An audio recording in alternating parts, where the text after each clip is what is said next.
Ji, unmute. Unmute first, unmute yourself. Then speak. Hello hello sir, आपको introduction देना है speaker sir का। अच्छा अच्छा ठीक है, शुरू करें। Recording जी, जी। stopped. सीए चित्ररंजन इंट्रोड्यूस करिए, पहले इंट्रोड्यूस करिए, फिर उसके बाद वो the webcast on that one is particularly we are focused on public speaking. We have with us today's speaker CA Chirantan Bhattacharya. On this occasion, we are inviting CA KK Chaudhary for introduction of the speaker. Over to Yes. CA KK Chaudhary. Recording in progress. CA Chittaranjan Bhattacharya. He is a chartered accountant from the batch of 2009, heading the audit and taxation function of a 42 years old CA firm based out of Patna. His industry experience includes working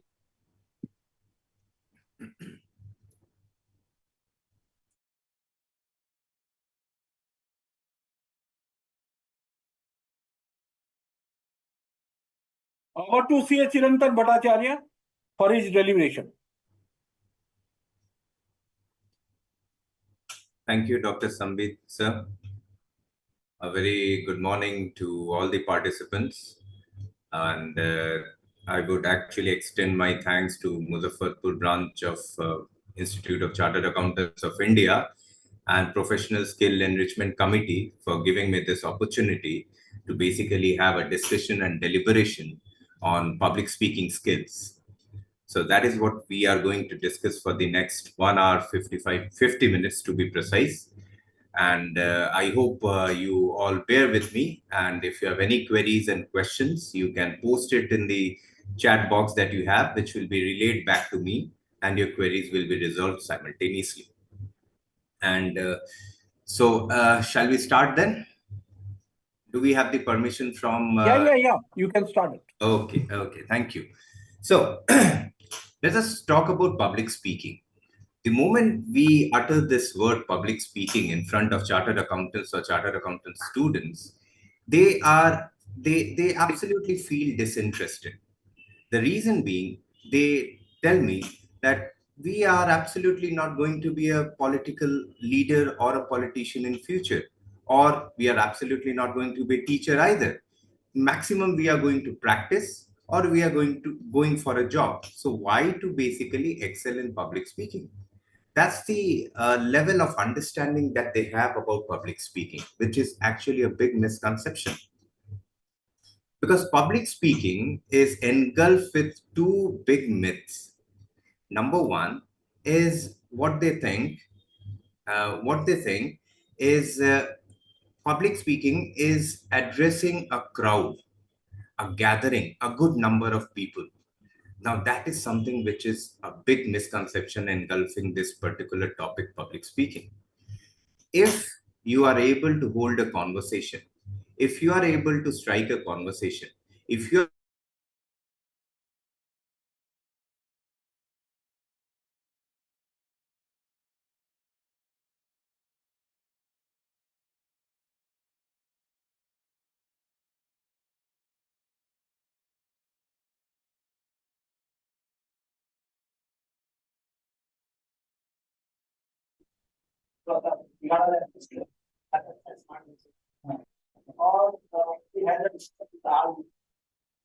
Hey, Chirantan, your video is not, video has unstable.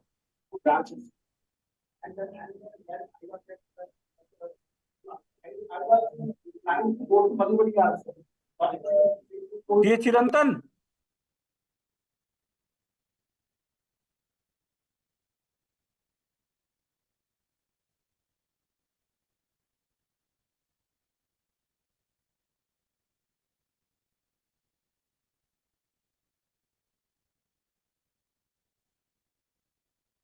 We have with us today's resource person, CA Chirantan Bhattacharya.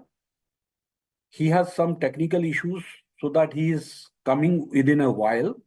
In between, we have with us that one is particularly event enabler from Muzaffarpur branch of CIRC of ICI, CA Manish, CA KK Chaudhary, CA Swasi Kumar.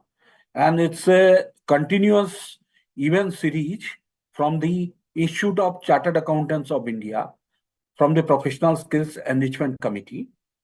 And we are doing it, that one is particularly PSCC Connect.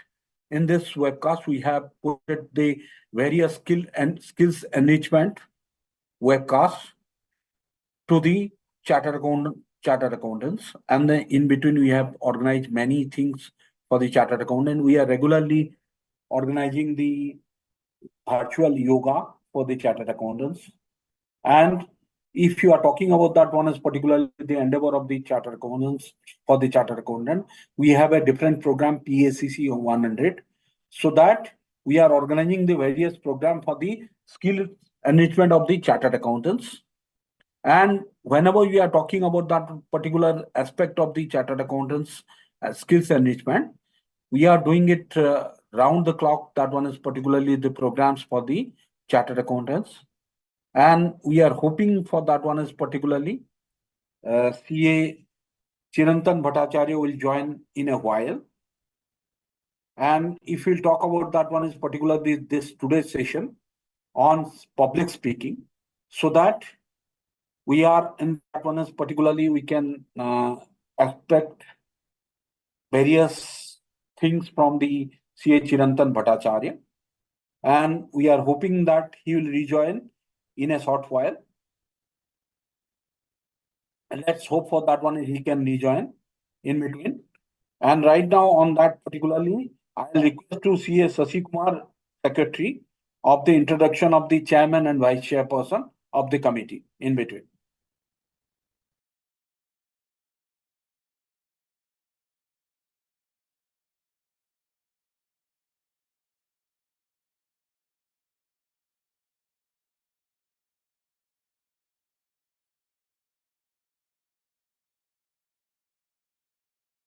Oh, sorry. Okay, so it's an introduction to the chairman of PSEC ICI, right? Chairperson of PSCC and chairman of PSCC. Okay.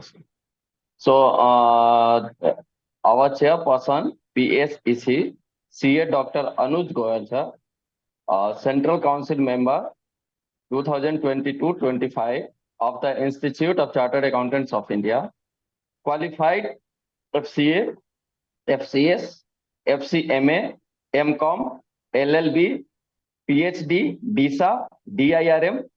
Beside that, he is 6 times Central Council member, ICAI since 2004, Chairman, Professional Enrichment Committee, ICAI Chairman, Ethical Standard Boards, ICAI, Convener, Publication and CDS Directorate, ICAI,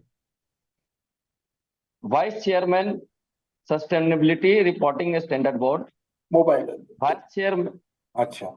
Vice Chairman, Taxation Audit Quality Review Board, and members of various non-standing committee of ICAI. He is a dynamic Central Council member who always with the prime objective to serve the members of ICAI at large and always stand with and for the members of ICAI.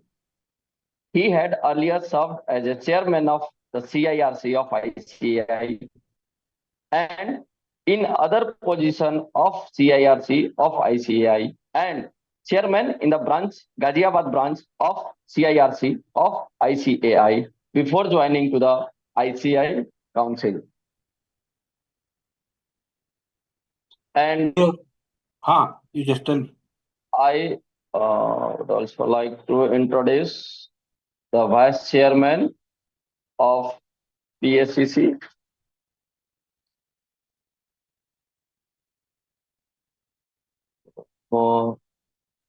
CA Supriya Kumar, Vice Chairperson, PSCC, ICAI. CA Supriya Kumar, Central Council Member 2022-25 of the Institute of Chartered Accountants of India. She had earlier served as Central Council Member in 2016-19 and in the South India Regional Council in 2012-2015. She is currently the chairperson of the Sustainability Reporting Standard Board, ICAI, and also the vice chairperson of the Professional Skill Enrichment Committee, ICAI, and Corporate Law and Corporate Governance Committee, ICAI, and members of various non-standing committee of ICAI. Now, moving ahead, I would again request C. Sambit sir. Sir, over to CA Chintan Bhattacharya for further proceeding as he has Okay. rejoined. तो engage करती है Sir, पर engage करेंगे 2 बंदों की seat दे देंगे 3 बंदे का काम करेंगे Okay, I'm extremely sorry. My 2 के बराबर internet सैलरी is 1 के disconnected. बराबर काम करेंगे 3 के बराबर काम कौन कर सकता है Can we mute? Yes. Okay. So basically, I was talking about the importance of public speaking. Now, the myths surrounding public speaking. The first myth is that we have to have a good number of people to basically consider it to be a public speech. But public speech not necessarily means that you have to have a huge crowd. Even speaking in front of a single individual who is not related to you, who is a stranger, will tantamount to public speaking. The second myth that is surrounding is that it's God-gifted. It is absolutely not God-gifted. It is something that every person has it. The only thing is that he has to cultivate it. He has to fertilize it. He has to grow interest in it. The moment he's able to do that, he will absolutely become an affluent and good public speaker. But before that, let us first understand the importance of public speaking. Usually, public speaking is considered to be one of the most disinterested topic for chartered accountants. But let me ask a simple question to all the chartered accountants who have logged into this session. Will you not face interview if you're going for a job? Number one. Will you be not holding a board meeting if you are in a job? Or as a matter of fact, will you not hold a team meeting? Or will you not be presenting your client in front of the authorities like the Commissioner of Income Tax, the Commissioner of GST? The answer is yes. As a chartered accountant, we have to do all these things, whether you like it or not. And what are these? These are nothing but a format of public speech. You are in front of you are in front of a stranger, trying to explain him your opinion, your school of thought, trying to convey him your information, the ideas that you have. So what exactly it is? It is nothing but public speech. So that is why, whether you like it or not, you can run, but you can't hide. You have to improve public speaking skills. That's the importance of public speaking in a life of a chartered accountant. Now, let us again go back to the God-gifting idea of public speaking. Usually, as I told you, that people consider that the ability to talk, the ability to crack a conversation, the ability to disseminate information to strangers is nothing but a skill which is inborn. Now, according to me, it is absolutely not inborn. It can be cultivated. But that cultivation, that growth requires something. That something is called the theory of 3 Ps. The theory of 3 Ps. Now, what are those 3 Ps? Number 1 is prepare. Number 2 is practice. Number 3 is present. You have to religiously and regularly follow these 3 Ps and this theory of 3 Ps to excel in public speaking. Now, we will see one by one what are these 3 Ps mean. Okay, let's start with the first one. Prepare. You well know what is preparation. We have prepared ourselves for the final examination, and that is how we became a chartered accountant. So preparation is nothing but getting yourself ready with all sorts of facts, figures, substance, information, and be well versed with the topic that you are going to discuss with the stranger or you are going to disseminate in a public speech. Prepare. Next is practice. Practice means basically you are doing an experiment run, you are doing a trial run. Trial run means you are doing it either in front of a mirror or in an empty room with yourself and only. The next three P, the third P and the last P is what? Present. Present means the actual presentation, the real presentation. When you are actually talking to that person, talking to that stranger, talking to the audience, and having a deliberation, having a discussion, and exchanging information and ideas. Now, these three P's, let me tell you very frankly, these three P's are joined by and conjunction. Now, what do you mean by joined by and conjunction? It means you have to prepare and practice and present. That means all three of them have to be taken together simultaneously. You cannot skip any one of them. For example, you cannot practice and present without preparing. Similarly, you cannot prepare and present without practicing. And thirdly, you can prepare and practice. And if you think you can excel without presenting, again, you are actually doing a big mistake. Now, why is it so? It is because I'll tell you what. Practicing is what? Practicing is basically you are doing a trial run in a factory environment or riding a motorcycle in a factory environment. Factory environment means there's no friction, there are no potholes, there are no speed breakers, there are no cows, nothing. So that is factory environment for riding a motorcycle, and which is nothing but it is equivalent to practice. Now, what is present? Present means riding the motorcycle on the street. On the street, especially in the city where I live, riding a motorcycle on the street is very challenging. You will come across everything, every obstacle. So that is how you excel, how you maneuver, how you manage yourself, how you maneuver your motorcycle through all those potholes, all those cows, and those people jaywalking and everything. And basically, until and unless you ride your motorcycle on the street, you will not learn how to ride it. It is equally applicable for public speaking as well. Until and unless you present yourself in the real environment, in the practical environment, you are not going to excel in public speaking. So you have to prepare, you have to practice, and you have to present. These are the three P's these are the three P's to excel in public speaking. Now let's proceed further. What are the prerequisites to be a good public speaker? There are basically three prerequisites for your speech to excel. What are those three prerequisites? Number one is KYA, which is also the full form is know your audience. Number two is structuring your content. And number three is delivery. These three are the most important characteristic and prerequisites of a good public speech. First is know your audience. Now, what is know your audience? When you go to a bank to open your account, what does the bank require you to do? It does KYC, know your customer. Before opening the bank account, it wants to know about you. It's the same thing. Know your audience. Now, what is know your audience? Before you go for deliberation, before you go for the speech, before you go for the discussion, you have to know the audience to whom you are catering to whom you are talking to. That is very important. Because without knowing the audience, you cannot satisfy them. Number two, in knowing your audience, what are the aspects you have to focus on?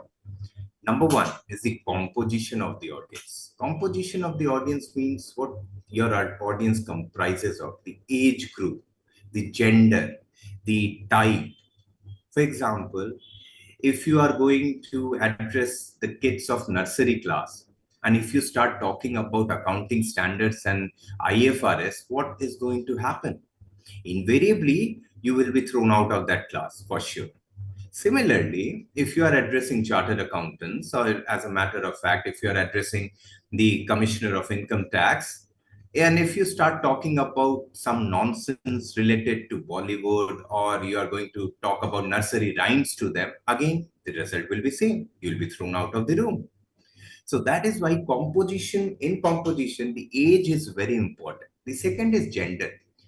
If you are addressing an audience or addressing a person who is female, you have to be very careful with your humor, with your jokes. You cannot crack misogynist humor, misogynist jokes with her or in front of them.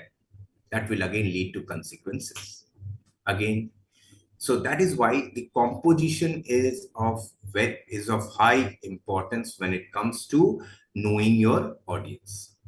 The second aspect is never go with the understanding that the audience is of the same level. That means your understanding and the understanding of the audience is similar. Never go with that. Never go with that misconception. Please remember, whenever you're going for any kind of public speech. Now, when I say public speech, please consider it as one-on-one as well, one-to-many as well. So whenever you're going for public speech, please ensure you are catering to the level of the audience. You are adhering to the level of the audience. So either you have to stoop to their level or you have to raise your level up to them. You can never consider them to be of having same understanding or of same level. Third, the audience is there to listen to you. They have taken their valuable time out of their life to listen to you. So that means we have to create importance of our speech. We have to create value addition for them. I mean, whatever we say, it should add some value to their life.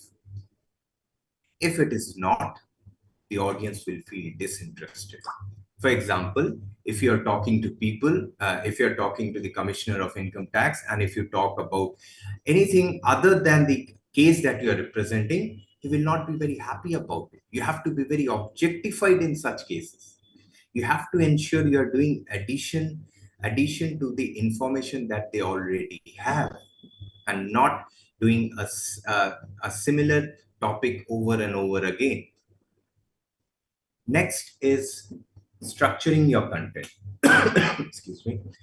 Structuring a content is very important because when you talk, how you present your content is of utmost importance.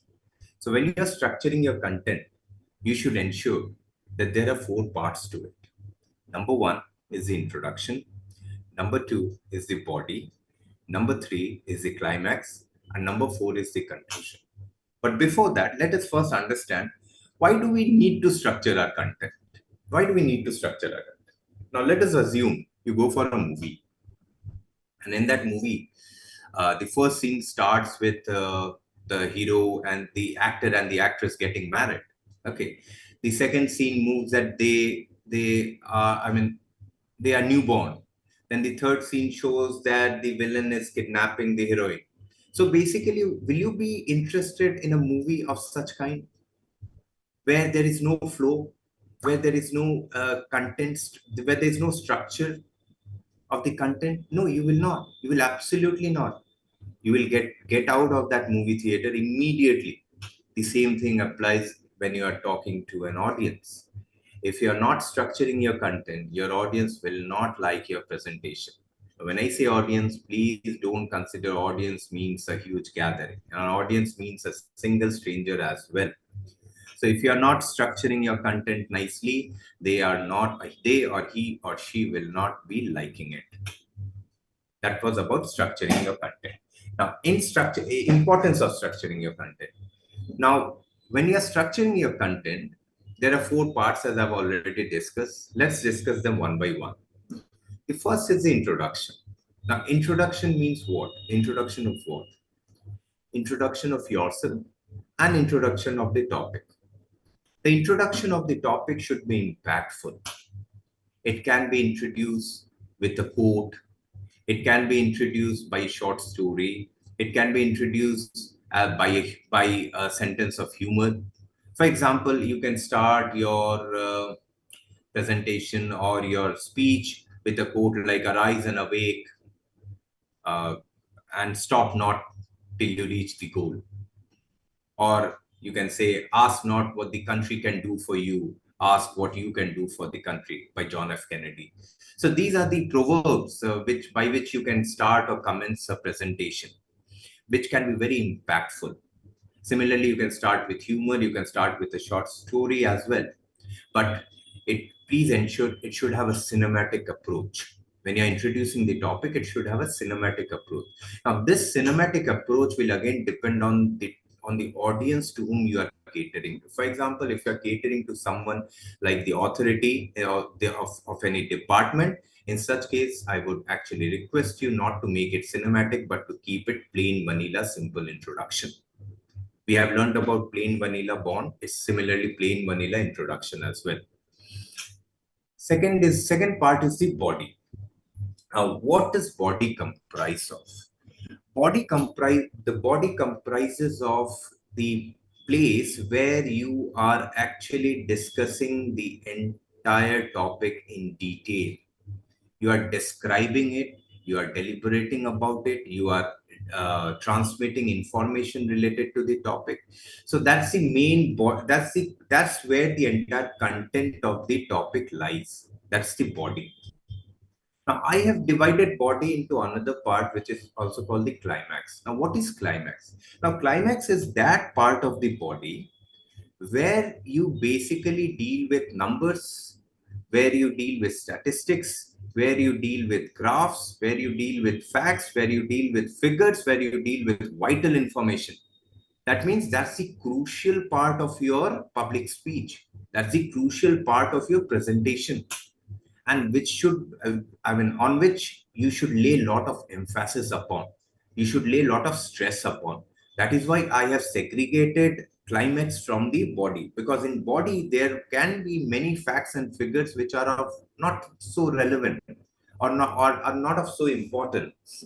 So that is why I have segregated the climax from the body part.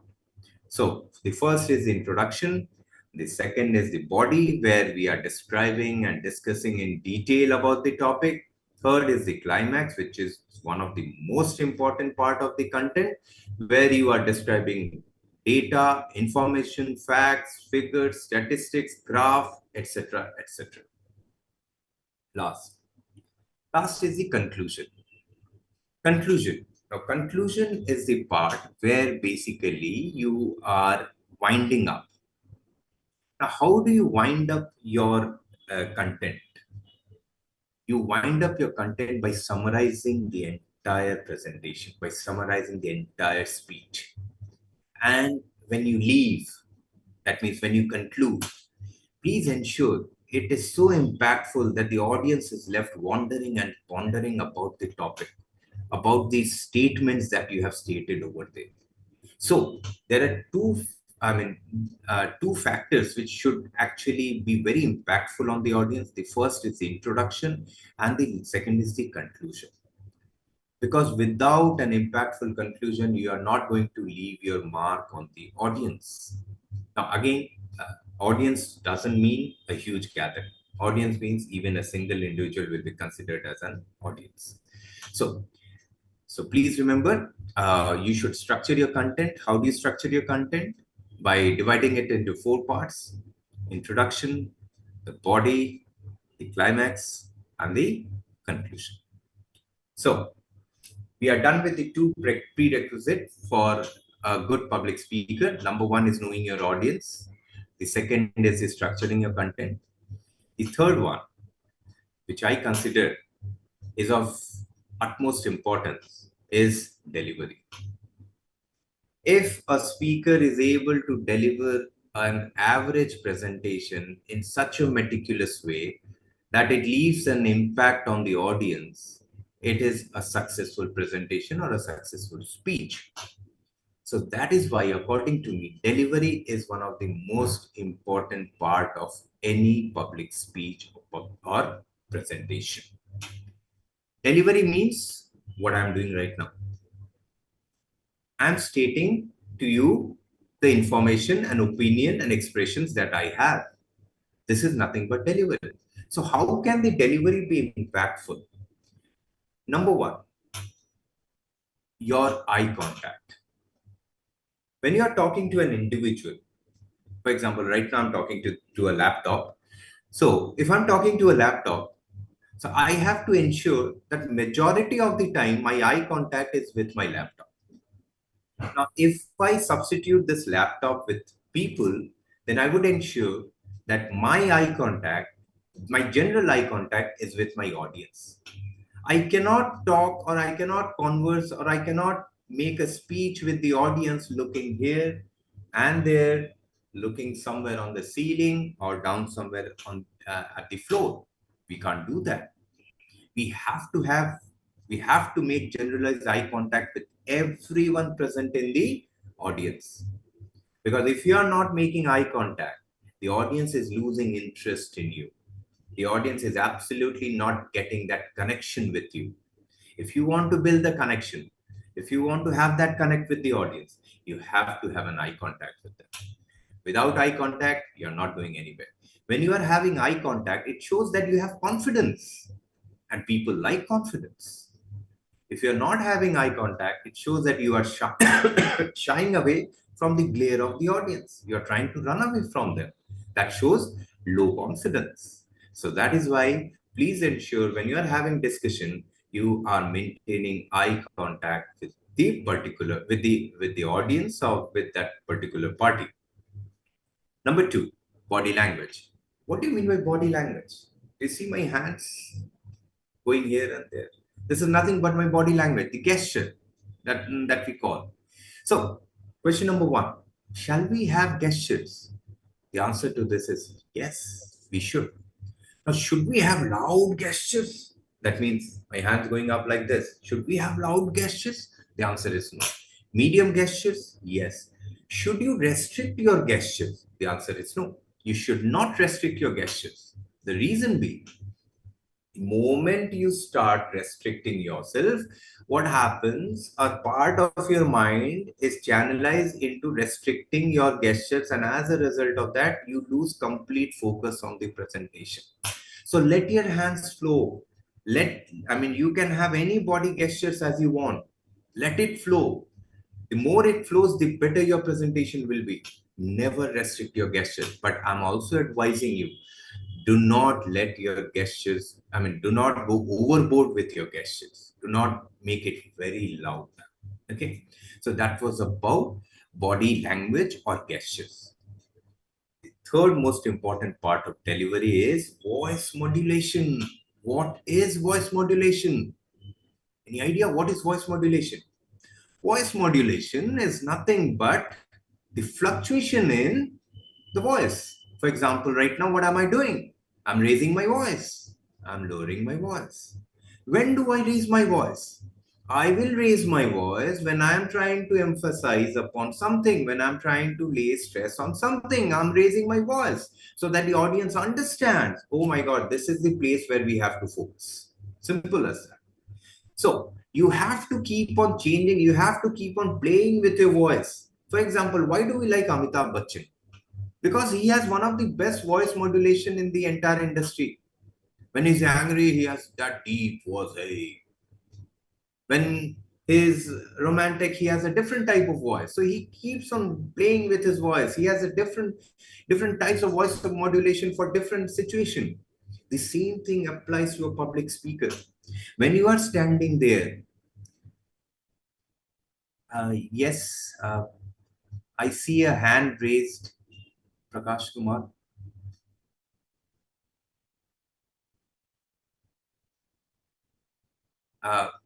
I see a hand raised. Is there anything?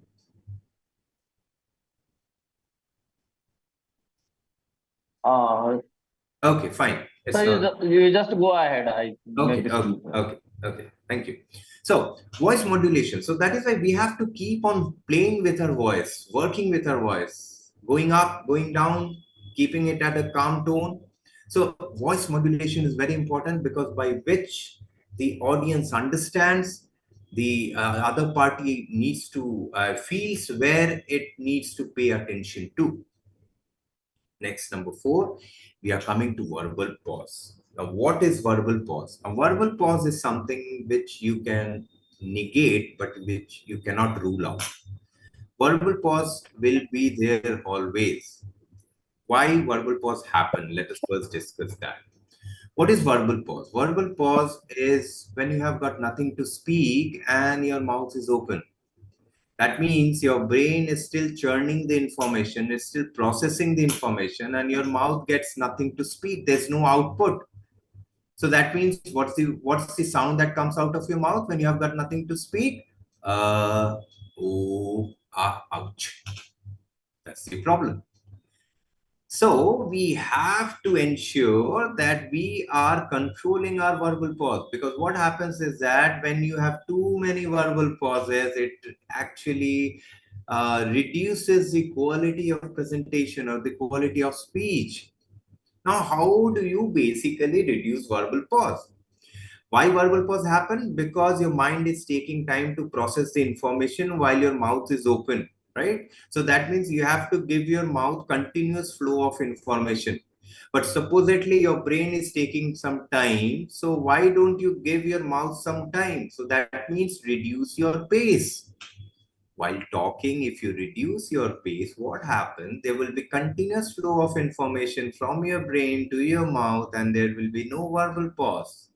But the moment you start speaking quickly, what happens? Your mouth requires more and more information, and your brain is unable to give you the requisite information. And as a result of which, the voice that will come out of your mouth is like, and it will do what? It will damage the quality of presentation. So that is why please ensure you reduce your verbal pause. Now, there is an added advantage when you speak slowly. The audience gets sufficient time to comprehend as to what you are talking, what you are stating. Because the audience needs to understand what you are saying. If the audience fails to understand what you are saying, it's a failed presentation, it's a failed speech. So please ensure you are reducing your verbal pauses, negating it to the maximum extent possible. Last one, in delivery, is personality. Personality means your way of presenting yourself, how you are presenting yourself, and which depends on what? It depends on how you are dressing up yourself, your attire. Attire is very important. Dressing is very important. I consider dressing to be of utmost importance. A strong dressing, a bold dressing brings confidence in who? In this speaker. When you dress nicely, what happens? You are confident about yourself. When you dress shabby, what happens? You are low in confidence. There's another thing that dress brings along with confidence. And what is that? There is something which we call trust. When you are well dressed, and if you say something, if you state a fact, if you state something, the audience tend to believe you. But if you are dressed shabby, even if you talk something which is of relevance and is of value, the audience will consider it to be of least importance. So that is why dressing is very, very important and very, very vital. So let us do a recap of delivery. Eye contact, body language, voice modulation, verbal pause, and personality. So the prerequisite for the good public speaker is, first, a good public speaker will do his homework, and that homework is knowing the audience to whom he is catering to. Number two, he will ensure that he structures his content for the for the presentation. And lastly, number three, he will ensure that the delivery is meticulous, because delivery is very, very, very important. So that was regarding the first part of my session today.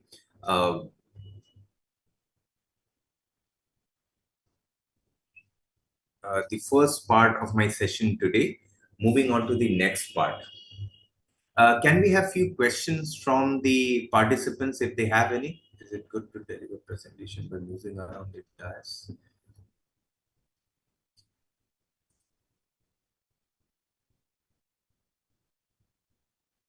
So there's one question. Is it good to deliver presentation by moving around the dais or from the podium? That's a very good question. I'll tell you what. I would always advise that if you are a fresher in presentation, if you are starting your life as a public speaker, please start it behind the podium. Why? What happens is that once you're behind the podium, psychologically you feel safe. What happens? You feel that, okay, now the audience can't see me. I'm behind the podium. Now, if your luck is bad, you will get a glass podium. Now that's a different problem. But if it's a wooden podium, what happens is that the moment you get behind the podium, you are safe. You feel that security, you feel that safety. The moment you have that security and safety, your confidence grows. And that is what you require for as a public speaker, your confidence to boost and nothing else. So once you are behind the podium, stay behind the podium, let your confidence boost, let your confidence grow. And once it's up and high up, you come out of the podium and start walking. Now, when I say walking, it is not advisable that you start doing a 100-meter sprint over there, because it becomes very difficult for the audience to keep a track of where did the speaker go. Oh my God, sometimes he's on the right hand side and the other time he's on the left hand side. So they will be busy focusing on where the speaker is going. So a strolling is a good idea. So walking up and down the hall is a good idea. Walking up and down the right and left on the stage is a good idea. But running down, sprinting, please don't do that. That means don't make it a brisk walk. Okay. Then the second question is it good to keep one hand in a pocket while delivering presentation? I would advise, let's not control our gestures, let them flow, because the moment you keep your hand in the pocket, you are basically restricting your body language, restricting your gestures. And my advice is let it flow, let it flow. The moment you restrict it, you are actually creating problem for yourself. You are going to jeopardize your presentation. So let it flow. But supposedly you are confident enough that my one hand gesture will suffice and I don't need the other hand, then it's okay. You can keep it in the pocket. But usually what happens is that when you keep it in the pocket, the audience thinks, oh, this guy is very egoistic. Now, that's the problem. You should be very humble, and humility should be your characteristic up on the stage.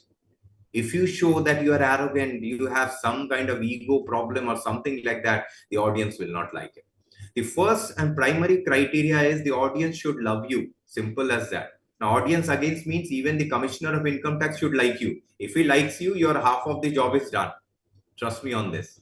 So he or she, just imagine you standing in front of the CIT appeal with one hand in your pocket, then that's absolutely not acceptable, right? So depending on the situation, you should decide whether you should keep your hand in your pocket or not. My advice will be, please don't do that. Question number 3, is it good to deliver presentation by moving among the audience? Yes, absolutely yes. The closer you get to the audience, the better it is, because they want to build a connection. You want to build a connection with the audience. See, when I'm giving any lecture, when I'm giving any dissemination, what I do, I try to get in between the audience so that they feel connected to me. The more I'm connected to them, the more they are connected to me, the better your speech or presentation will be. Is it good to stop for a while in case there are distortions on the dais or off the dais? Okay. In this case, basically, you are talking about those presentation which involves a crowd. Okay, because when you are having one-to-one conversation or one-to-one presentation with someone high up in the authority, you usually don't come across these type of situation. But in a crowd, you usually will come across such situation. Now you are asking me, is it good to stop for a while in case there are distortion on the dais and off the dais? Now, it depends on what type of audience you are catering to. Sometimes you have to ignore them. Sometimes you should not be ignoring them. It depends. If you feel that ignoring them is the best way possible, ignore them. Because I'm telling you, in an audience, there will always be 10 to 15% of the audience who will absolutely be not interested in what you are saying. Even if you bring them the best of the best information, they will still be not interested.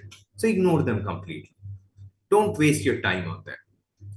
But if you see that number increasing, then I would advise you that it's good, it's high time that you should stop your deliberation, stop your discussion, and ensure that the decorum is maintained. Because discipline and decorum has to go hand in hand. Without it should, I mean, no presentation will hold good.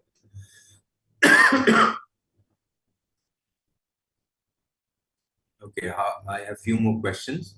How to stay calm while delivering, and how to hide the emotions or lack of confidence while addressing the audience? Okay, how to stay calm. You can stay calm while delivering is only by practicing, and there's no shortcut. I'm telling you very frankly. If you think by listening to my session you will grow, you will grow enough confidence that you will stay calm on the stage, it's a myth. No. If you really want to grow that confidence in yourself, please practice. Please take part in what type of presentation, in any type of presentation you come across, in any type of public speaking you come across. Please take part. If you're not taking part, you're absolutely not going to, you will not be able to handle the situation on the stage. How to hide the emotions or lack of confidence while addressing the audience? There's one shortcut I can tell you. Smile. The moment you smile, what happens? The audience consider you as one of them. He takes you as a friendly person. And the moment they take you as a friendly person, as a person who is very amiable, they will not actually bother you a lot.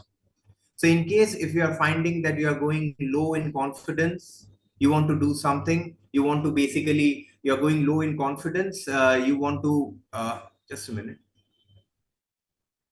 Yeah, you are going low in confidence while addressing the audience. Smile, relax yourself.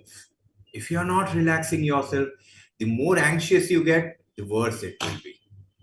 So what I suggest is, before going for any presentation, whether it be one-to-one or one-to-many, please meditate. Please meditate even for 5 to 10 minutes. Relax, take deep breaths. Chant the word Om 10 to 11 times with deep breath. Trust me, you will be relaxed like anything.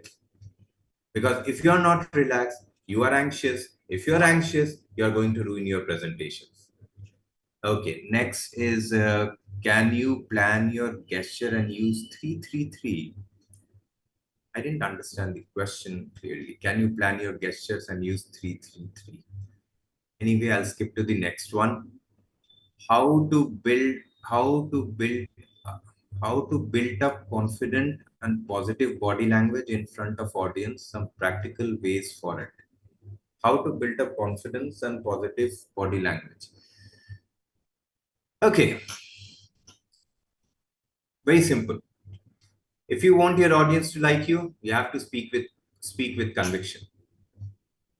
And if you want to speak with conviction, it can happen in only two ways. You have to have confidence. And how can you have confidence? You can have confidence only when you have knowledge. Improve your knowledge, enhance your knowledge, work on your knowledge. That's the only way by which you can basically be more confident on the dais. And your body, the moment you are confident, trust me on this, my friend, the moment you are confident, your body language will be very, very, very positive. And how can you be more confident? You can be more confident by PPP, prepare, practice, and present. Without those 3 P's, you are absolutely not going to be confident about the presentation and the deliberation and the discussion. So you have to ensure you are adhering to the principle of 3 P's. Without that, it's not going to happen. How to reduce the anxiety level? I've already discussed. Please relax yourself. How can you relax? Please meditate for at least 10 minutes before going up onto that stage, going for the interview, going for that meeting. If you're seated outside the office of the commissioner, sit there, close your eyes, keep your hands in a relaxed position, and take deep breaths for 10 to 11 minutes, and then to go into the office. Trust me, your anxiety will come down to the maximum extent possible. Should we carry summary of speech on dais and quotes? Yes, absolutely. Who is stopping you from doing that? You have to carry the points with yourself onto the dais, so that in case if you're missing out on something, you can see and basically get back to the topic or get back to the point you are missing out. And that is why we have PPTs. Don't you think we have PPTs on the dais, or either on the left hand side or on the right hand side? Now, what is the use of the PPT? The use of the PPT is to ensure that if you're missing out on any point, you are basically recollecting it, recovering it. Now, what has happened is that people these days have started relying so much on PPT that the PPT is garnering more attention than the speaker. They spend more time on the PPT rather than on their delivery, which I believe is rubbish. See, I'm being very upfront. I think it's the delivery which is more important than the PPT, because PPT is a tool to assist you. It should not take the main role of yours. The hero of the presentation is you and not the PPT. Don't make the PPT the hero and you as a side actor. Please ensure that. Okay, next is how to tell.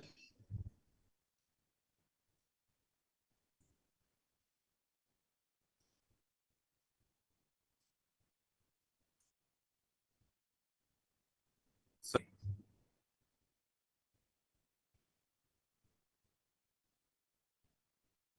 Sorry. Am I audible? CH.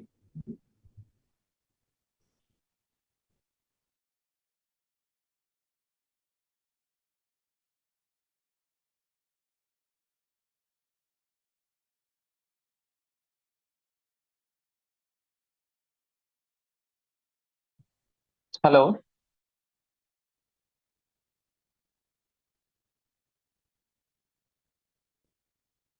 Oh, I think again some technical problem.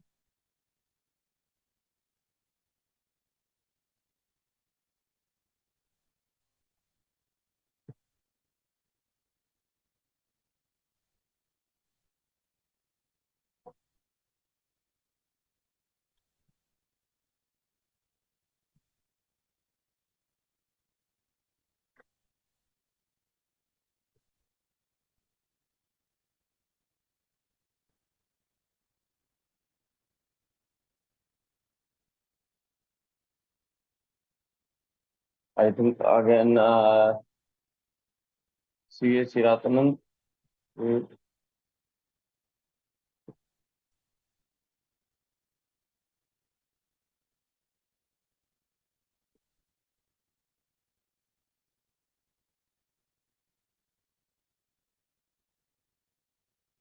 Manish ji.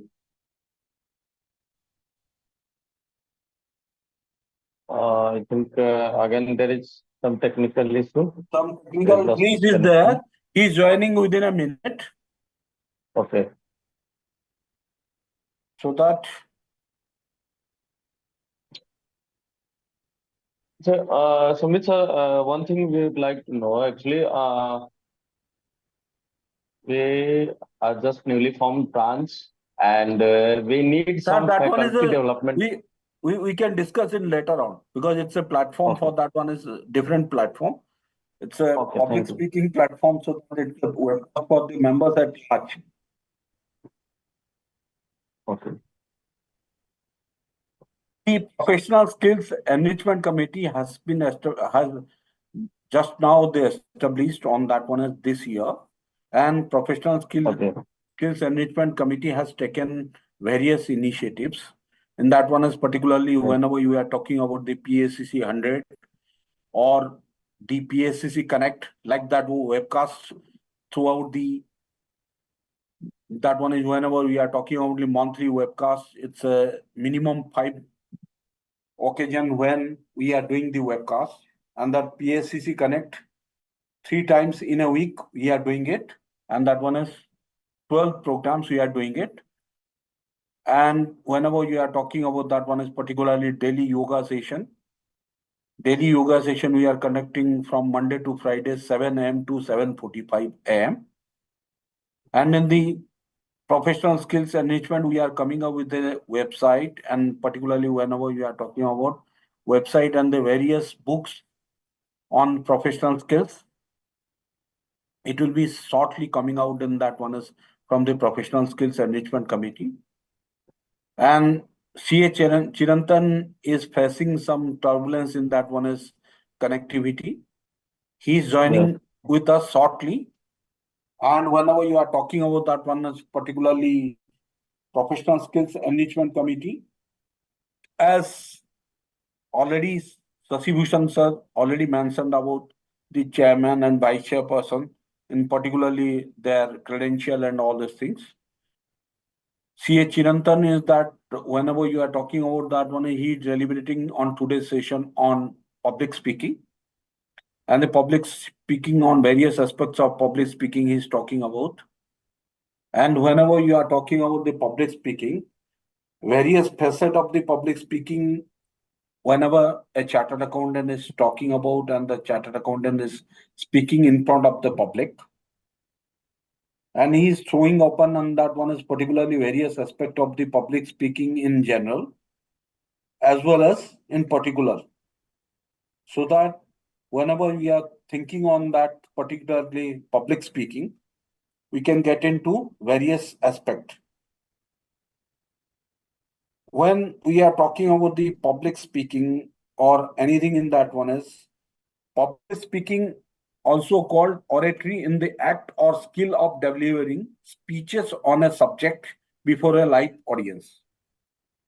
Public speaking has played an important cultural role in that one is particularly in our profession in general and in particular. If we are talking about that one is the main objective of the public speaking on is to inform or change the thoughts and action in public.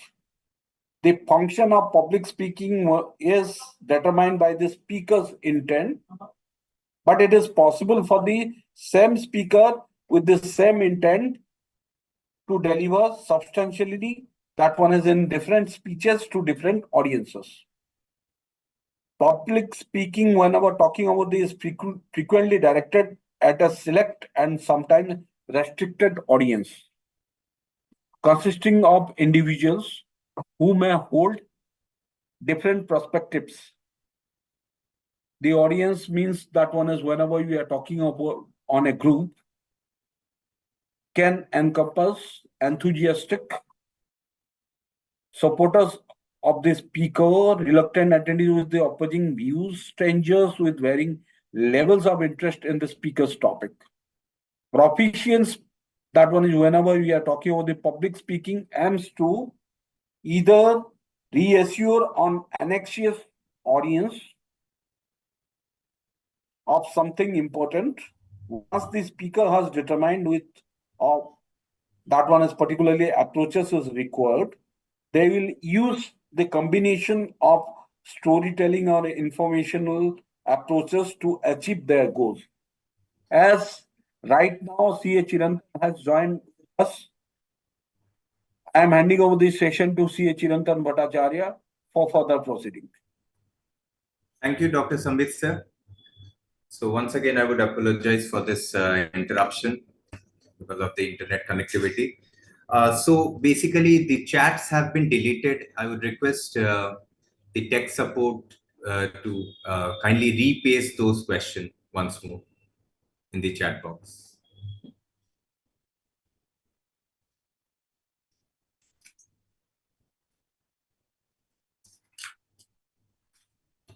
Is it good to make eye contact again and again with a particular person which we know? No, see, please remember when you are doing a crowd presentation and if you know someone in the crowd, I would always advise do not make specific eye contact with that person. Because if he's a friend, he might actually land you in a big trouble by giving a short smile like this. Okay, so that is why my piece of advice is if you know someone in the crowd, do not make specific eye contact or a fixed eye contact with them. You should always have a generalized eye contact with everyone present in the audience. How to practice at home? Please share some tips. Practicing at home is very simple. You don't have to do anything. You just have to prepare and you have to speak it out, speak it up from the bottom of your heart, in front of the mirror or in front of your camera, looking at yourself as to how you are talking, how your gestures are, as simple as that. You don't need anyone to practice. You just need yourself and a mirror or a camera. That's it. Simple as that. For example, right now when I'm talking, I'm actually looking at myself in that small screen, because I want to see as to whether my gestures are correct or not, whether I'm giving the requisite expressions on my face or not. So that is why please ensure when you're practicing, the entire focus should be on yourself and none. Is it okay to speak in local language in between the presentation? If the presentation permits, it's absolutely acceptable. If the presentation doesn't permit, please stick to English language. I mean, the language as specified. Okay, it can be English, it can be Hindi, it can be any language. Trust me, speaking in Hindi is much more difficult than speaking in English. Is it good to structure the speech or going with the flow? No, absolutely not. You should always structure your speech. Confidence is good. Overconfidence is bad. Please remember that. There's a thin line of difference between being confident and being overconfident. So always structure your content, even if you're an expert in public presentation or public speaking or any sort of presentation, one-to-one or one-to-many. Please ensure you're structuring your content before going for it. Is it how to handle this situation when you get nervous? When you get nervous, you can't handle this situation, because it's like a hole in a boat. The more nervous you get, the more water will get into the boat and your boat will sink. So you have to ensure that you're not getting nervous under any circumstances. And the only way to do that is to practice, practice, and practice, and nothing else. So please practice before going ahead with any type of presentation. Excuse me. What do you advise when delivering a speech if we completely get blank or zoomed out? Now, if that's a very bad situation you will get yourself into, getting blank or zoomed out. If you are getting blank or zoomed out, take a step back, relax, pause yourself, and let the tide subside. Tide of what? Tide of nervousness subside. The moment the nervousness and anxiety subsides, or you will again come back to normal. So the moment you are zoned out, you go blank, relax, take your time out, keep quiet, become mute. Please become mute. Take your time out. Pause for a moment. Control your nerves. Relax yourself. Let the tide settle down, and then again restart. But don't get off the stage. Fight it out. See, what doesn't kill you makes you strong. Remember this. What doesn't kill you makes you strong. So fight it. What do you advise when delivering a speech if we completely get blank or zoomed done? Please explain the heading of today's session. Let the speech be better than silence. See, if you know how to talk, what to talk, when to talk, then it's actually good that you should talk rather than be silent.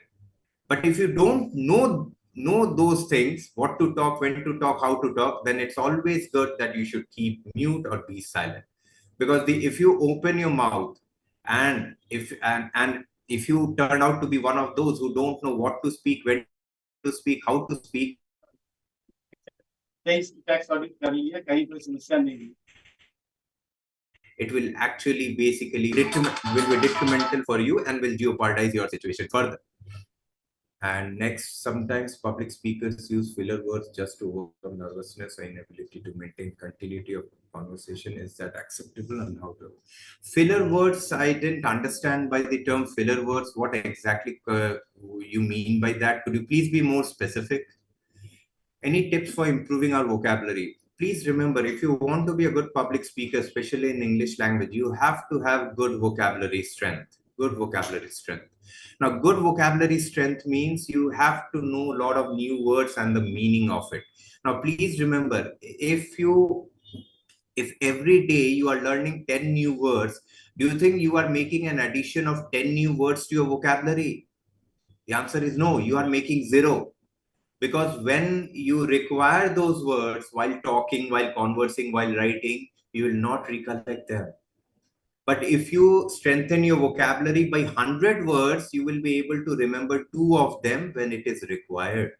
So that is why if you think I'm learning 10 words and all those 10 words are strengthening my vocabulary, you are actually living in a fool's paradise. But if you are strengthening by 100, you will actually be able to use 2 of them.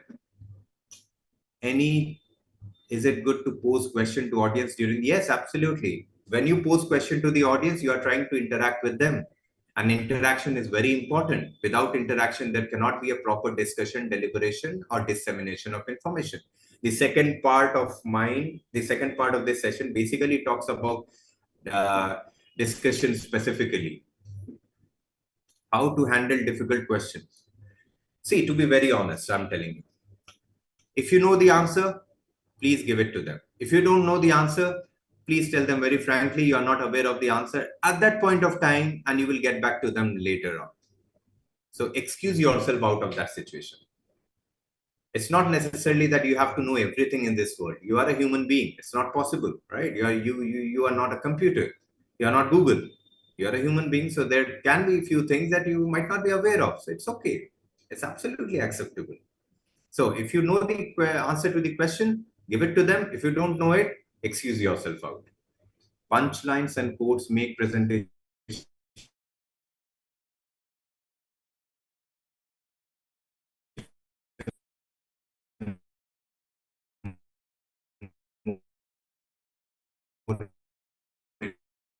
interesting to audience. Yes, it does. It does. It does. But it should not be when we are concluding the session. So the second part of my session talks about discussion. Now, is discussion important for you? Yes, as a chartered accountant, discussion is very, very important and vital for you. The reason being, if you're going for a job, the first round of any job process interview will be a group discussion, number one. Suppose you are in a job, already in a job, then how does discussion help? When you're holding a team meeting. When you come across an issue in a team, what do? You hold a team meeting. And what is team meeting? Team meeting is nothing but a discussion. Number three, if you are suppose in practice, then how does discussion help? If you are in practice, then there can be situations where you will be presenting your case in front of any authority. When you are presenting your case in front of any authority, you are doing what? You are discussing with him. It's not a presentation, it's more of a discussion, two-way discussion. So he poses question, you give him the answers. He requires certain clarification, you give it out to him. So basically, what are you doing? You are exchanging information and ideas. There is an interaction, there's a discussion. Discussion means basically people are exchanging ideas and opinion, and at the end of which it leads to a constructive conclusion. It leads to a constructive conclusion. Now, usually the job process interview GDs will not will not end with a constructive conclusion. It always ends with the time. Because people get so engrossed in the discussion that they completely forget about the time. They just keep on talking, forgetting that the discussion has to conclude and a constructive output has to be made. So that is why, where do we get this constructive conclusion from? We get this constructive conclusion in discussion with authorities or in a team meeting in job. So that is why, as a chartered accountant, how to hold discussions, what are the important aspects of discussions should be known to you. If you are not doing that, you are basically making a big mistake again in your career.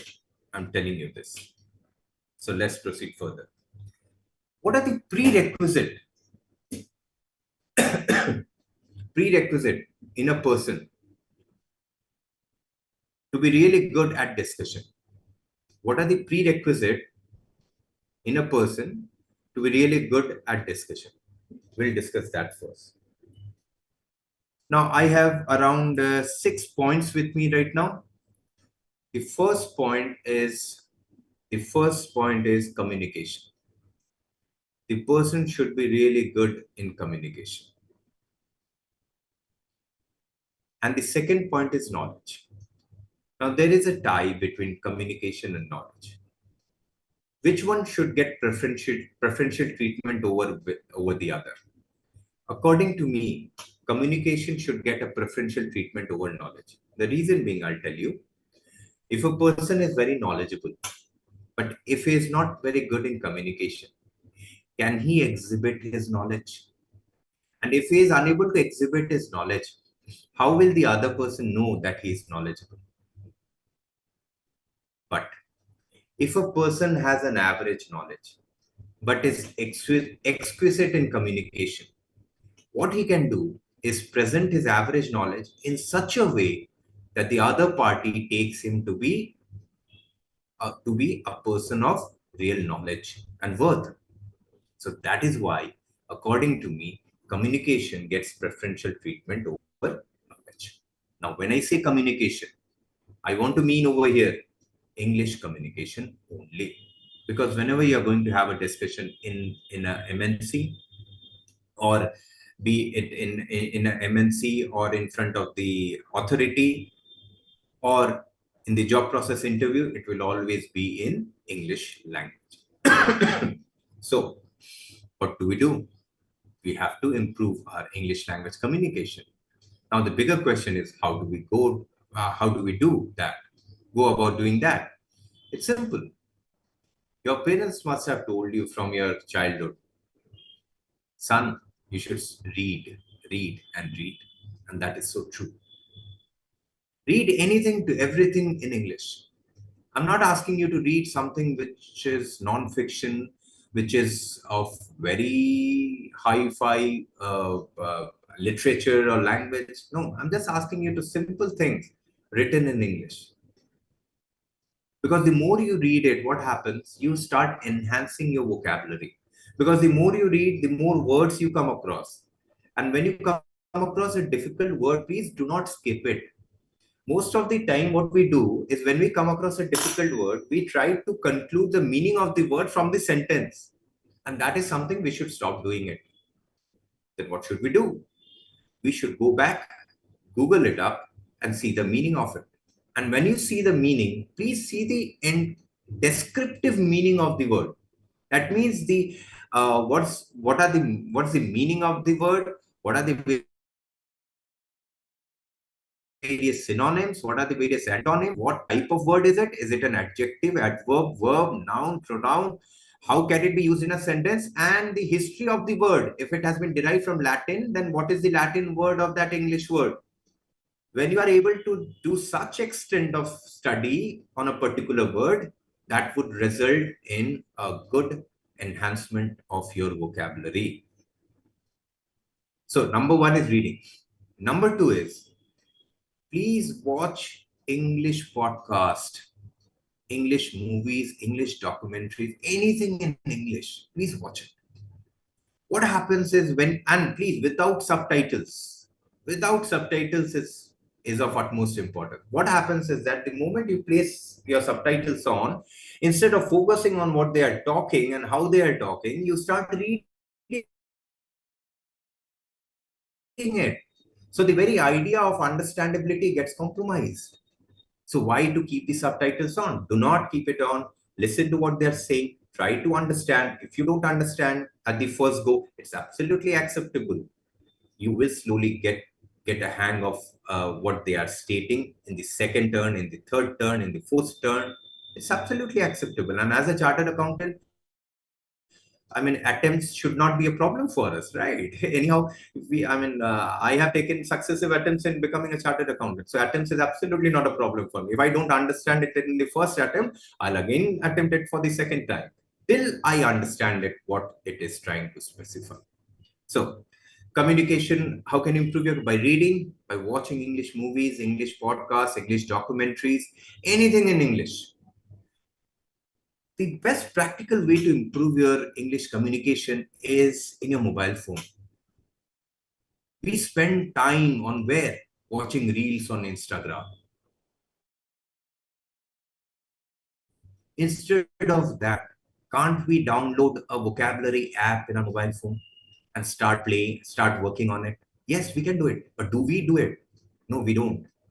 That's the problem. So download some app which helps you in enhancement of your vocabulary, and it will actually help you not only in passing your time, but also helping you strengthening your vocabulary. So that was about improving your communication. Second is you have to improve your knowledge. Now, when I say knowledge, it doesn't mean improving your knowledge related to audit, financial reporting, taxation, GST, etc., etc. I'm talking about improving your general knowledge, the knowledge about what is happening around you.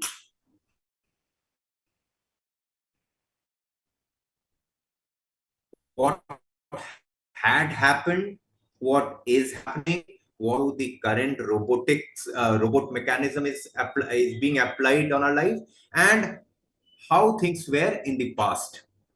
So the past, the present, and the future. You should have knowledge of all these three aspects. So knowledge means not the subject knowledge, but the general knowledge of what is happening around you, which is very, very, very important. Because as a chartered accountant, I'm telling you, we are experts in financial reporting, taxation, and audit. But when it comes to general knowledge, we are on back foot. And that is where we have to work on. We have to improve our general knowledge, general understanding. Because we don't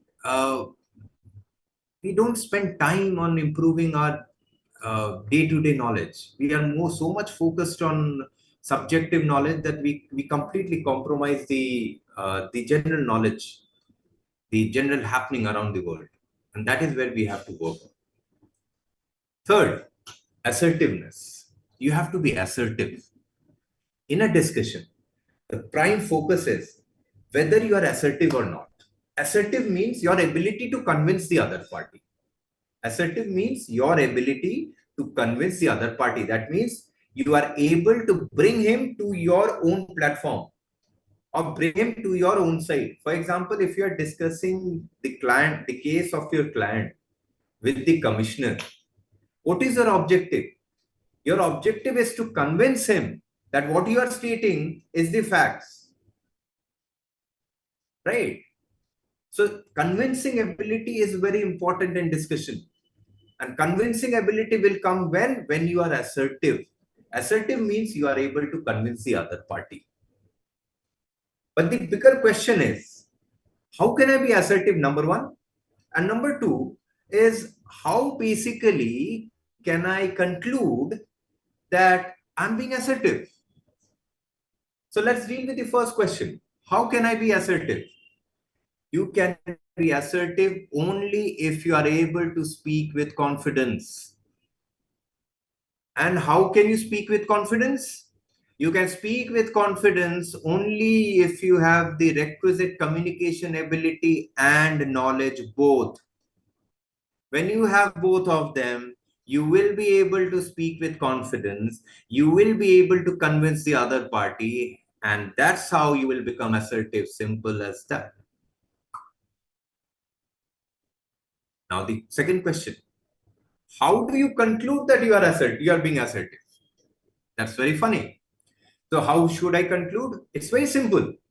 The moment you see that the other parties are not interrupting while you are stating something, that means they are basically getting convinced, number one.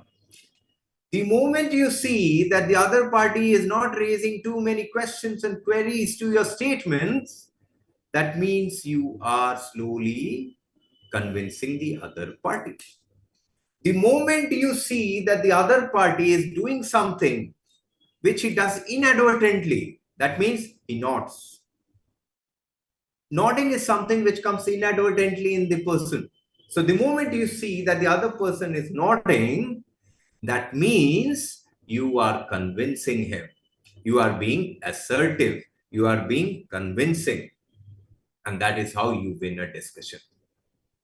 But again, assertiveness can only come if you have requisite communication ability and knowledge. So without communication, without the ability to communicate, without the required knowledge, can you be assertive? No. You cannot be assertive by speaking nonsense.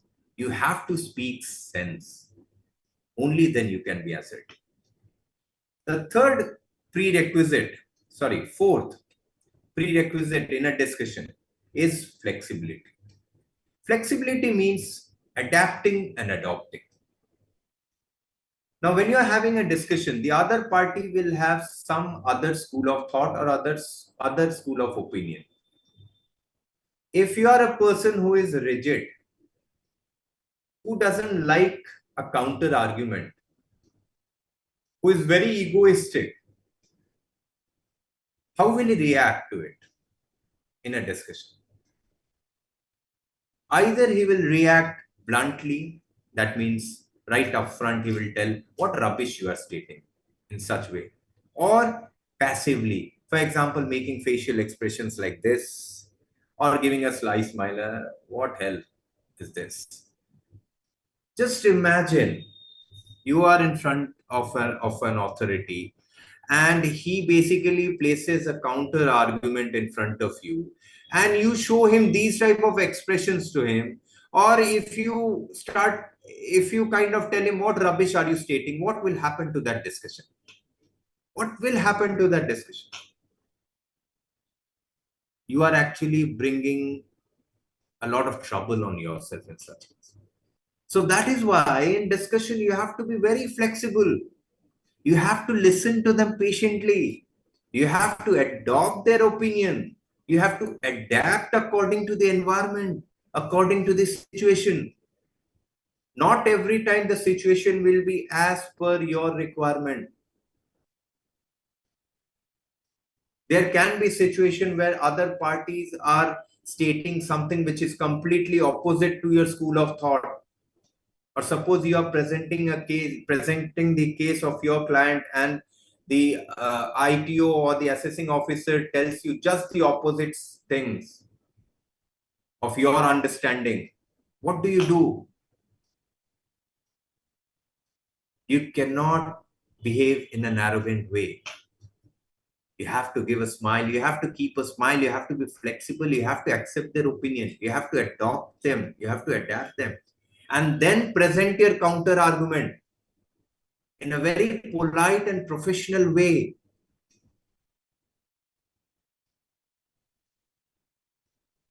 Next is team player. But before that, during discussion, if a party is stating something, should you interrupt or should you not interrupt? What should you do? That's a big question. Now, there are situations. I'll deal with two situations. First, you are in a job process interview group discussion. Now, suppose if you are in a job process interview group discussion, and there is a person who is basically monopolizing the GD. What is monopolizing a GD? That means he is going on and on and on and on and on and on, and he's not stopping. What do you do then? Should you let him go? Should you let him pass? Should you let him continue? If you let him continue, if you let him pass, you are basically losing your ground. So you have to interrupt him. You have to stop him. How do you stop? How do you interrupt? That is something which comes with practice. You have to interrupt him in a very professional way. Like, that was a very good point you stated, but I beg to disagree over there. Or that was a very good, interesting fact you presented over there. Or I completely agree with you, but I would like to add to this. So these are the ways in which you can interrupt a person. But easy said than done. Why am I able to do it right now? Because I'm the only person who is talking. But put me in a group of 10 person, it will become very difficult for me to interrupt. Because what if it doesn't stop? What if it still continues? What should be your modus operandi at that point of time if he goes on and on and on? So these things are something which comes by practice and not by theory. So you have to practice more and more and more. Now, suppose in case of you are presenting your case to an authority, and if the authority presents states something,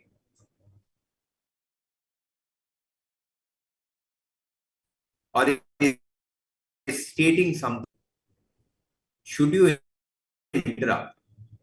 Listen to them very clearly, patiently, listen to them. And once they are done, with a very bright smile on your face and a very cool composure, you should contradict them and present your counter. Remember, when you are presenting before the authority, there is one thing you should not lose. That is, you should not lose your cool under any circumstances. So after about to talk about team player. Now, what is team player? In a discussion, everyone likes to have a team player. Now, what is team player? Team player means an individual who is basically accepted and liked by majority of the people present in the group. So suppose if you are in a team meeting and if there is a person, everybody enjoys his speech. Is he a team player? Yes. So you have to be one of them who, when speaks, is actually appreciated by other people. So you have to be one who is very amiable, who is very docile. Only then you can be considered as a team player. If you are a person who is arrogant, who is egoistic, who is absolutely not docile, can he be a team player? No, he cannot be a team player. So in discussion, the criteria, the prerequisite, the second last prerequisite is we want the individual to be a team player. When you are a team player, you are liked by everyone, you will be less interrupted. People will hear you out. People will listen to you, what you are stating, and they will appreciate for that. And as an organization, if I'm in a job, if I'm a GD coordinator for an organization, I would actually try to get people into this organization. What type of people? Those people who can basically adjust themselves as a team player, who will be really good team player. Because right now in all the MNCs, the concept of team is rampant.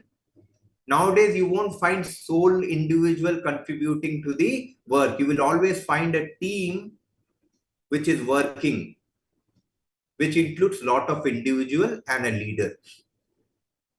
So any company who is tending to hire a fresher will always look for a person who is amiable and docile rather than a person who is arrogant and egoistic.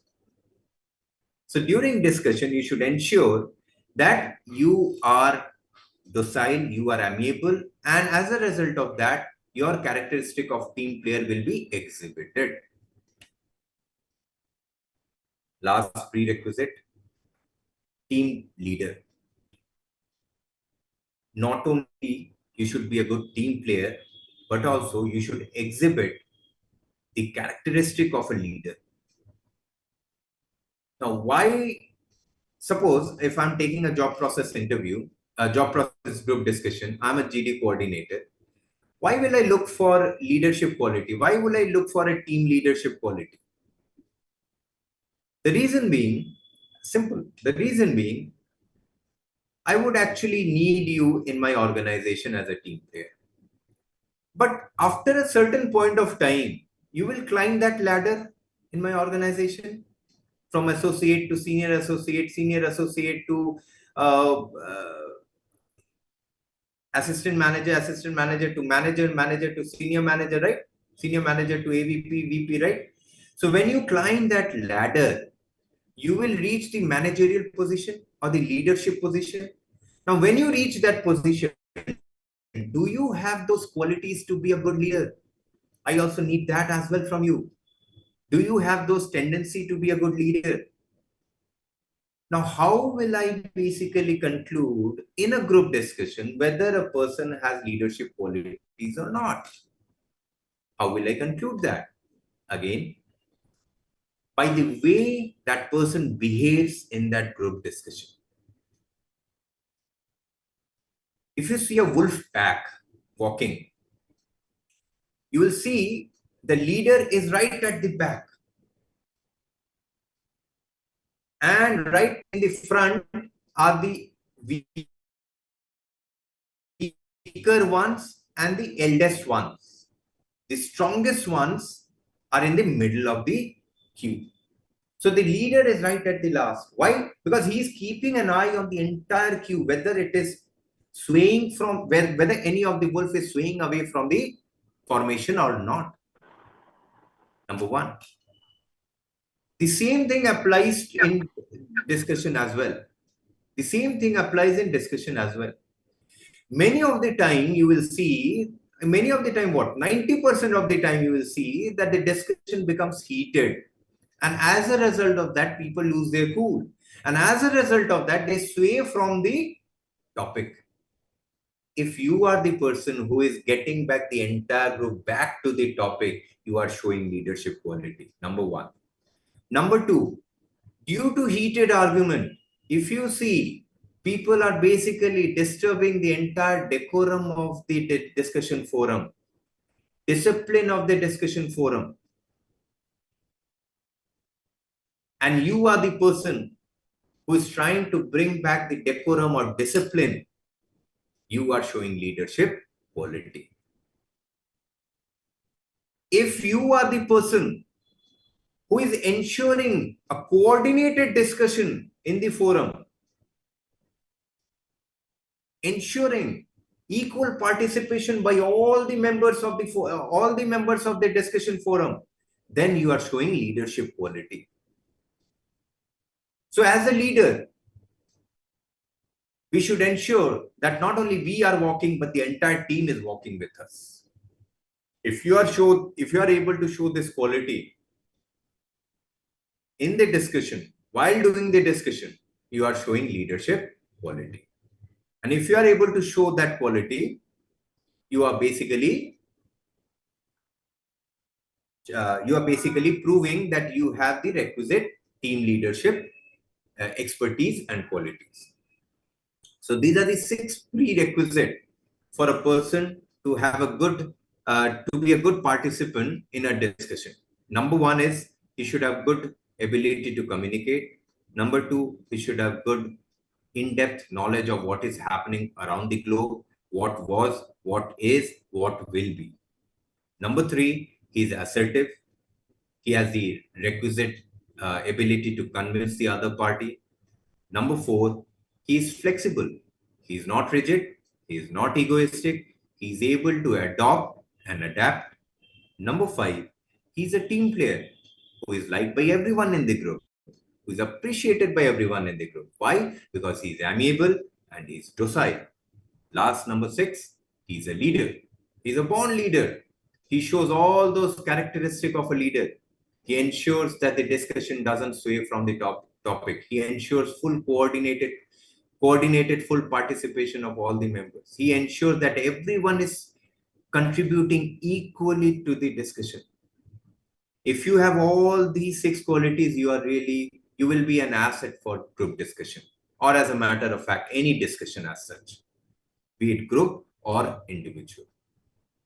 So that was about the prerequisite of a good participant in a discussion. Now, we will talk about various parts of discussion. In discussion also, like the structuring of content, we have different parts. We have basically 3 parts in discussion: the introduction part, the body part, and the conclusion part. Introduction part, body part, and the conclusion part. Introduction part, as we have already talked about in the public speaking as well. See, group discussion is nothing but a format of public speaking. So whatever we have discussed in public speaking holds good in group discussion as well. So in group discussion also, we need to have introduction. Introduction means that place where you are basically introducing yourself and presenting the topic in front of the discussion forum. So either you can do it for the group, or if it is not a group, if it is a one-to-one discussion, then you can present it in front of the other individual to whom you are stating it. why you are there, what are you going to talk about, is what the introduction should cover. And if it's a group discussion, then what I suggest, what I advise is, not only you present who you are and why you are there, why you all are why you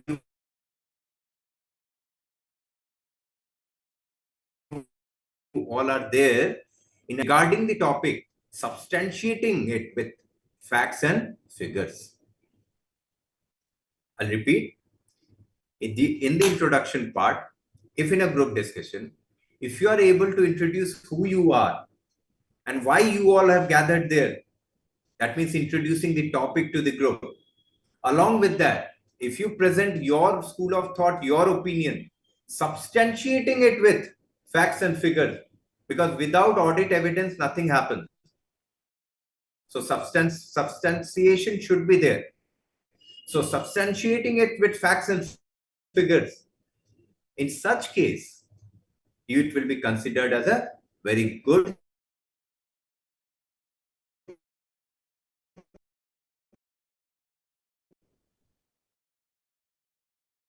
or best introduction.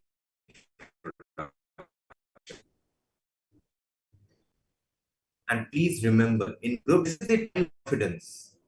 So if you take this opportunity and do the introductory part, what do you exhibit? You exhibit confidence over there.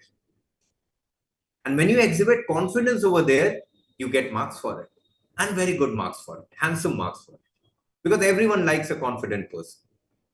So that is why I would advise those people who are going for job, or those who plan to be GD coordinator in their organization, they should provide handsome marks to those people who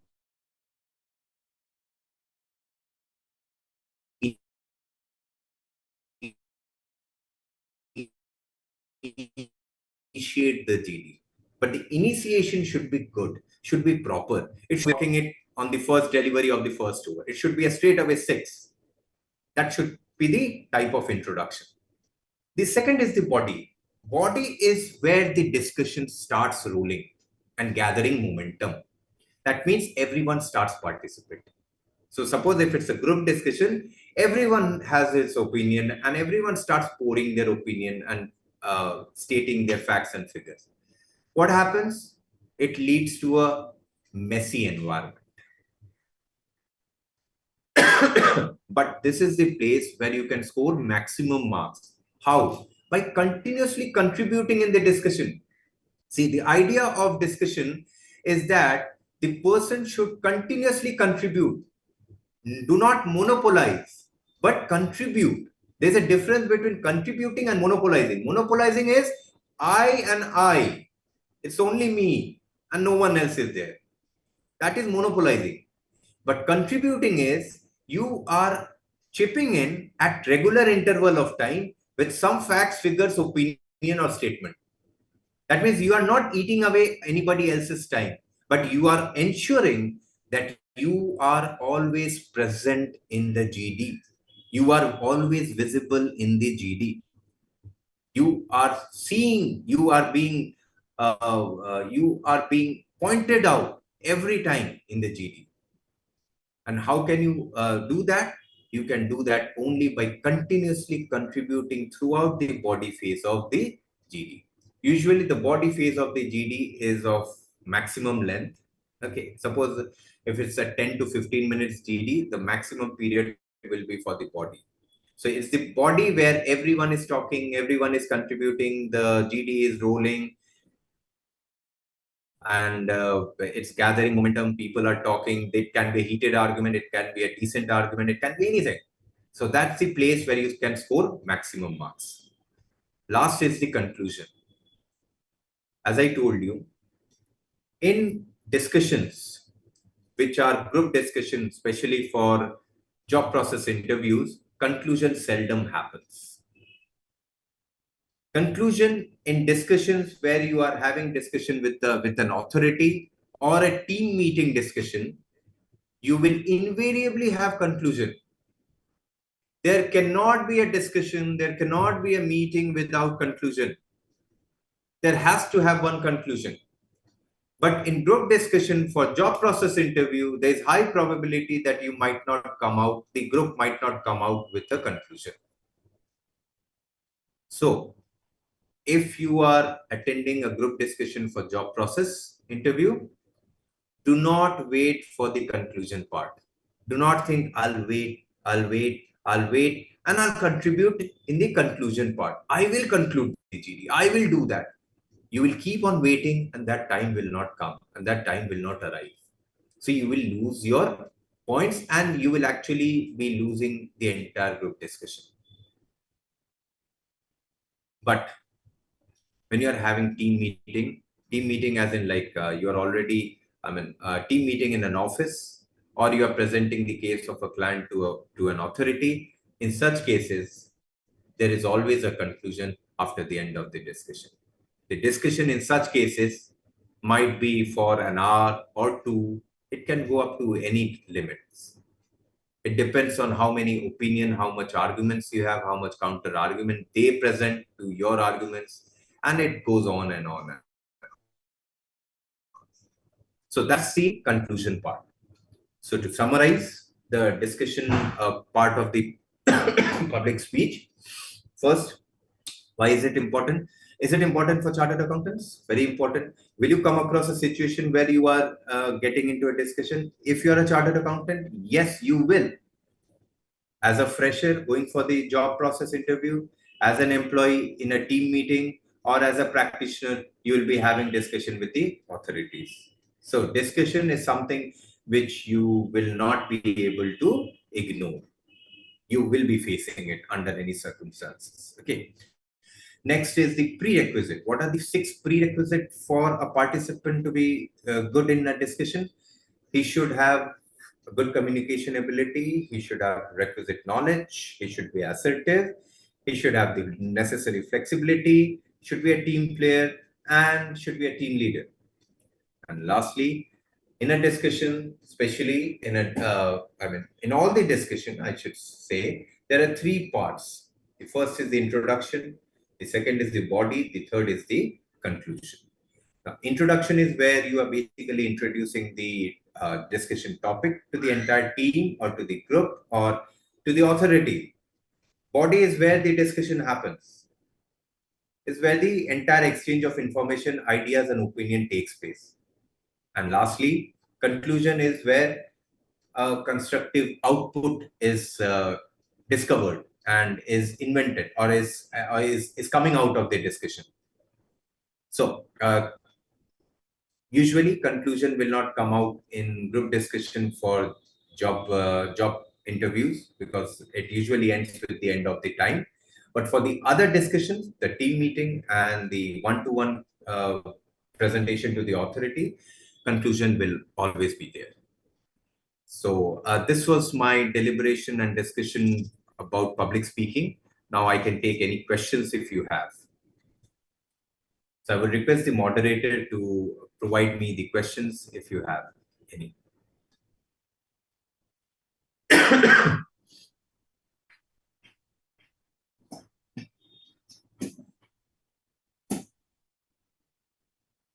Okay, can we use tough English word instead of simple word? Will this make effective public speaker? Yes, you can use difficult English words, but it depends on the audience you are catering to. Suppose if I am catering to an audience from a rural part of Bihar, and if I start talking in English, which is not comprehensible by them, it will be of no use to them. They will for sure throw me out, right? So we have to ensure that we are using such words which are effective. Effective means people are able to comprehend and understand. Simple as that. Filler word is any sound, word, or phrase used during speech to fill silence. So basically that like these are what? I told you about verbal pause. These are nothing but verbal pause. When you have nothing to speak, because your mind is still processing the information and your mouth is open, that means some voice is coming out of your mouth. That is why that word or you know it, you will find many speakers doing this. You know it, you know it, you know it, and it becomes consistent with them. And after a certain extent, it becomes very irritating for the audience, to be very frank. So that is why you should ensure that such filler words should be used to the minimum extent possible. Minimum extent possible. That is why I asked you, negate the verbal pause, negate it to the maximum extent possible. Listening in English helps. Are you asking me or are you giving me this statement? So if you're asking me, yes. If you're giving me this statement, even that too, yes. Listening in English does help. If you are listening to something in English, it will help you in understanding. Your understandability will improve, and slowly your way of talking will also change. Reading daily English newspaper helps in general knowledge. Depends on what type of newspaper you're reading. Because these days, news portals have become more or less like gossip portals. So you have to be very careful about the type of newspaper you are choosing. And and please remember, newspapers are very biased. So you have to be very careful in getting the real knowledge, the factual knowledge. So never get your knowledge from WhatsApp, never get your knowledge from Facebook, get your knowledge from books of eminent authors, good authors, not biased authors, not authors who have political links. They will always present one side of the story. Whether group discussion and public speaking are two different areas requiring different attributes. Whether group discussion and public speaking are two different areas requiring different attributes. Okay, so public speaking is the mothership. Group discussion is a subset of public speaking, simple as that. So if you are good at public speaking, you will automatically be good at group discussion, except you would need to work on few specific areas which are exceptional to group discussion. I hope you understood what I'm stating. So public speaking is a mothership, group discussion is somewhere here. So if you're good at it, you'll be automatically good with this. But there might be few points here and there which needs brushing. So for that, you need to work on your group discussion as well. Any other questions?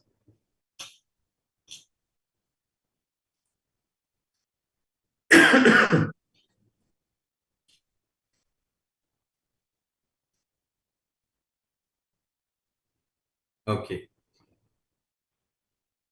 Okay, so by this I have concluded my presentation.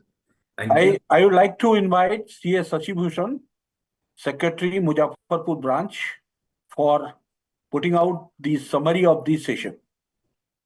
Okay, thank you, Dr. Sambit Kumarji. This webcast dealt with various aspects of public speaking. The myth surrounding it revealed, ensuring clarity of understanding what is public speaking. It talked about how to get over the fear of it and chalk out ways to enhance and improve the oratory skills. The webcast tried to enlighten the audience about group discussions, the finer aspects of it, and what is expected to master discussion. This webcast provides a platform for enriching the public speaking of CS.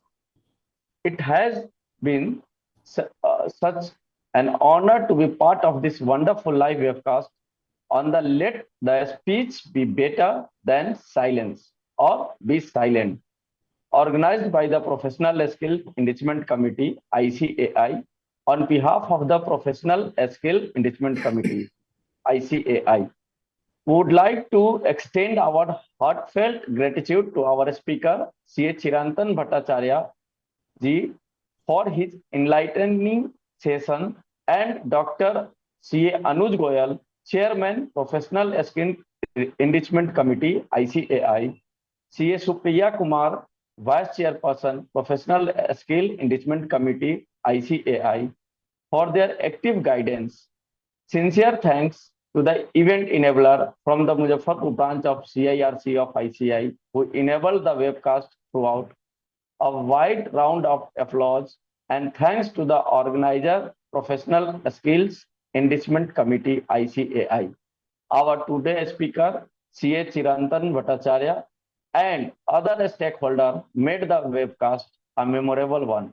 Finally, we would like to thank all of you present here and helping us make this livecast a grand success. Thank you one and all. Thank you, sir.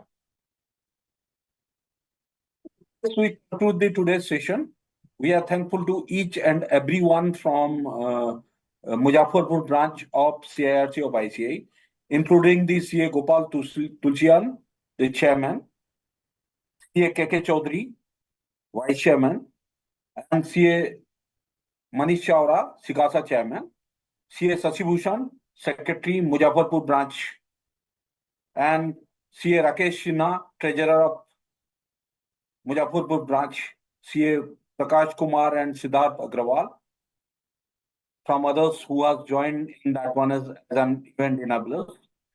Thank you to all the stakeholders from the Muzaffarpur branch of CIRC of ICI. Above all, we are thankful to CA Chirantan Bhattacharya, spending the time in that one as valuable time in deliberating on the various aspects of public speaking. In absentia, we are thankful to our committee's chairman, CA Dr. Anuj Goyal, and CA Sripriya Kumar, vice chairperson of the Professional Skills Enrichment Committee. With this, we are thankful to each and everyone present over here and contributing in that one is putting it in the website to the members at large. Thank you to all. With this, we conclude the today's session. Thank you to all.